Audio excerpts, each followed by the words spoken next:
Se te sentes abatido, se te sentes fracassado, se te sentes com problema, até mesmo envergonhado,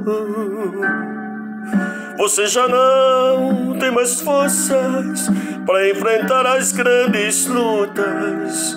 Você imagina que até Deus tuas orações já não escuta.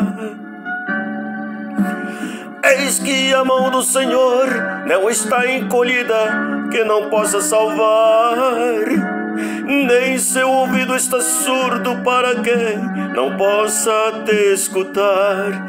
Mas os teus pecados fazem separação entre você e Deus.